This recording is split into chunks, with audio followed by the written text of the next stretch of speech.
caso, se destituyó a Zelaya ante los ojos de la OEA, permitiendo la instauración de un gobierno de facto. No le hemos perdido la atención un segundo a la situación que se vive en el continente, producto del zarpazo fascista que nos amenaza a todos desde la República de Honduras.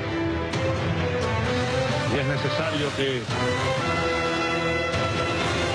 los pueblos de América Latina y del Caribe y los gobiernos de nuestro continente veamos esa realidad y no la perdamos de vista un segundo. En nombre de Dios, en nombre del pueblo, militares de Honduras respeten a sus madres, a sus hijos, respeten esa sociedad que los vio nacer, piensen en el futuro, rectifiquen, piensen en ustedes mismos que están dañando sus propios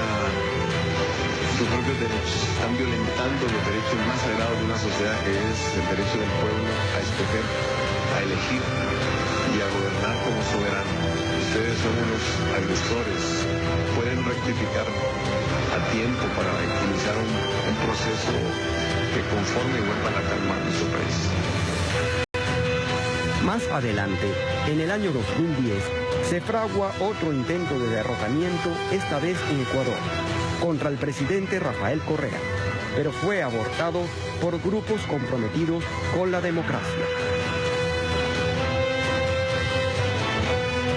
En una modalidad parecida a la aplicada a Manuel Zelaya en Paraguay, se realizó un golpe parlamentario que destituyó al presidente Fernando Lugo, sin permitir defenderse de lo que se le acusaba en el año 2012.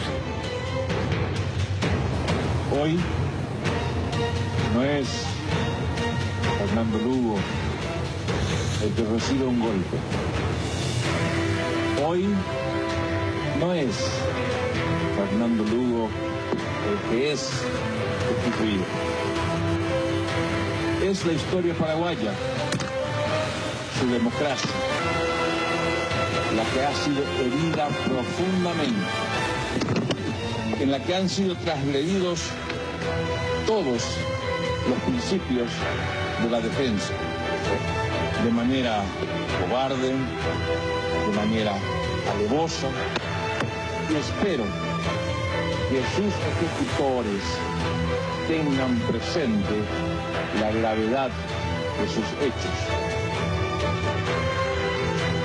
Esta modalidad aplicada a Fernando Lugo es una nueva forma de derrocar a gobiernos democráticos, pero que siguen teniendo denominadores comunes, los Estados Unidos y sus aliados internos que los ayudan a planificar y ejecutar estos golpes de Estado. ¿Por qué decimos golpe de Estado parlamentario? Este no es el golpe que uno estaba acostumbrado a ver en la década del 70 o del 80 en algunos países, que llegaban los militares, destituían al presidente, cerraban los medios de comunicación, disolvían los partidos políticos o les permitían una cierta legalidad. La gran diferencia... Hemos conocido otro golpe de Estado también, ¿no? Los de mercado, por ejemplo.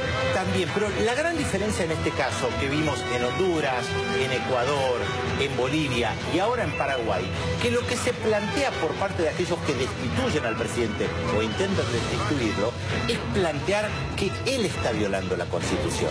Que acá el golpe, que no lo llaman golpe por supuesto, se está haciendo en defensa de la democracia y apelan a la propia Constitución. Efectivamente, el documento presentado ayer en la Cámara de Diputados, que después fue a senadores, donde allí se decidió la destitución de Fernando Lugo. De manera veloz, en 30 horas. Sí, pero responde a la Constitución, el artículo 225 de la Constitución paraguaya. Yo no soy ni abogado ni constitucionalista, pero esto es lo que dice la Constitución. Justamente este es el proceso. La Cámara de Diputados plantea el problema, senadores lo destituye. Otra vez la comparación y la similitud con Honduras. Cuando destituyen a Manuel Zelaya, Micheletti, el golpista, no dice ni que van a cerrar al Congreso ni que van a anular las elecciones. Todo lo contrario, dicen vamos a respetar el cronograma electoral, que respetaron. En noviembre del mismo año hubo elecciones. Por lo tanto es un panorama mucho más complejo, mucho más confuso que estos golpes de Estado que conocimos en otro momento. Es así como se está aplicando esta modalidad de intento de golpe de Estado en Brasil, contra la presidenta Dilma Rousseff, buscando su destitución o derrocamiento. La presidenta brasileña Dilma Rousseff alerta sobre intento de golpe de Estado. La mandataria se reunió con su gabinete ministerial para abordar los pronunciamientos judiciales del Tribunal de Cuentas de la Unión y el Tribunal Superior Electoral, que señalan el incumplimiento de la Ley de Responsabilidad Fiscal y un supuesto irregular financiamiento de la campaña electoral de 2014. A juicio de la presidenta, estos pronunciamientos judiciales emanan de una intención política para derrocar su gobierno. En esta primera reunión con los nuevos ministros advirtió que se está gestando un golpe democrático a la paraguaya, haciendo referencia al fin del gobierno del presidente Fernando Lugo tras el golpe de Estado parlamentario en el año 2012, según informa el diario La Nación de Argentina. Con estas decisiones judiciales, sectores opositores al gobierno de Rousseff buscan la posibilidad de someter a la presidenta a un juicio político ante el Congreso. Esto es lo que reseñan los medios locales.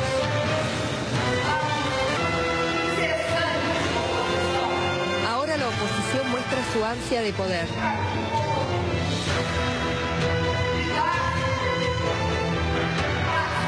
Tomando un atajo, saltando y haciendo un golpe de Estado.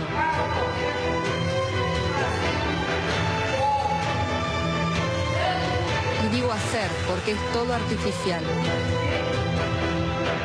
Todos los gobiernos que no siguen las pautas dictadas por el Departamento de Estado de los Estados Unidos y sus aliados corren el riesgo de ser blanco de esta modalidad de golpe de Estado. En el caso de Venezuela, los continuos ataques al gobierno de Nicolás Maduro, con una constante campaña mediática para deslegitimar su gestión, están relacionadas con un plan de los partidos de la derecha nacional de pretender aplicar en nuestro país un golpe parlamentario si llegaran a convertirse en mayoría en la Asamblea Nacional. Una latente amenaza que debe poner en alerta a los movimientos que siguen en pie de lucha para defender la soberanía de América Latina.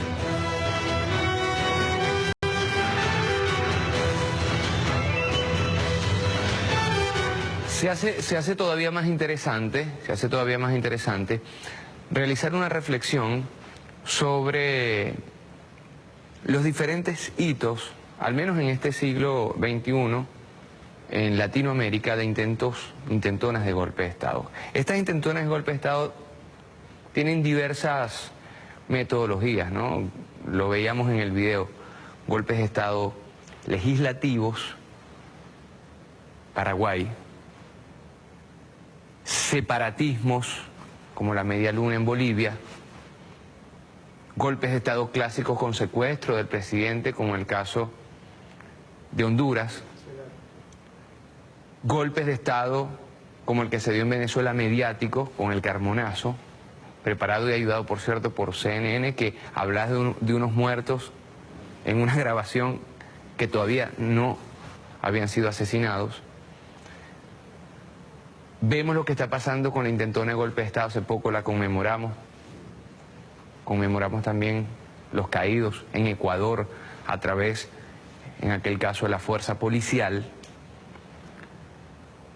Y ahora se ve lo que está pasando con la presidenta Dilma Rousseff. Evidentemente muchos al hacerle un esbozo, una lista de estas diferentes acciones desestabilizadoras, dicen, bueno, es paranoia, son inventos, es para tapar los errores de un gobierno. No, señor. Y si nos vamos al siglo XX, la historia es todavía más cruenta. Golpe de Estado prácticamente en todos los países de Centroamérica, por ejemplo, del sur, del Mercosur, los países que en estos momentos integran el Mercosur, a través del Plan Cóndor, la Escuela de las Américas, un Kissinger contra Allende y apoyando a un Pinochet. Es decir, la historia latinoamericana está plagada de golpes de Estado. ¿Por qué hacemos esta reflexión desde Cayendo y Corriendo? Porque desgraciadamente yo no veo en la gran mayoría del sector opositor de este país otra intención para las venideras elecciones del 6 de diciembre Yo no veo otra intención de hacerse de una curul democráticamente. Yo no veo otra intención de tratar de buscar mayoría en la Asamblea Nacional, insisto yo, por parte del sector opositor, que no sea estructurar un golpe de Estado legislativo. Incluso, haciendo un somero análisis del discurso político y mediático de los candidatos más protagónicos de la oposición, yo lo único que veo es unas ansias delirantes, no por ganar unas elecciones legislativas, sino por hacerse de una vez y por arrebato del gobierno. Ni siquiera tienen la lucidez para tapar sus ansias de poder, que no se quedan solamente en una curul. Se quiere hacerse de la Asamblea Nacional única y exclusivamente para derrocar a un presidente. No veo yo, y vaya si hemos buscado, afirmaciones en las cuales se presente realmente un plan de proyecto legislativo, porque son elecciones legislativas al fin y al cabo. No son elecciones presidenciales. Si con las elecciones del 6 de diciembre no se va ni a elegir otro presidente que no sea Nicolás Maduro, ni a tumbar a Nicolás Maduro. ¿Cómo es eso que se estructura una campaña hasta ahora? O digamos pre-campaña, en la cual poco o nada se habla de proyectos, hasta chico diría yo, de promesas legislativas. No existen. Porque lo último que le interesa a muchos, por no decir todos, de los candidatos opositores, no es llegar a la Asamblea Nacional. La Asamblea Nacional es única y exclusivamente un trampolín para tumbar a Maduro. No hay proyectos de ley, no hay vocación legislativa, no hay discusión en torno al poder legislativo que se quiere. No. Es tomar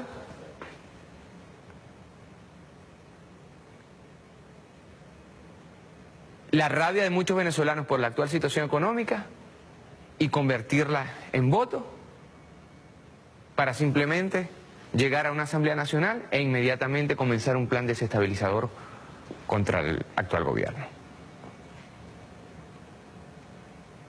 Yo llamo, nosotros desde aquí, desde Cayendo y Corriendo, llamamos humildemente a los sectores políticos venezolanos de todo el espectro partidista, de todas las ideologías, a estructurar una campaña en torno al poder legislativo, en torno al futuro de las leyes venezolanas.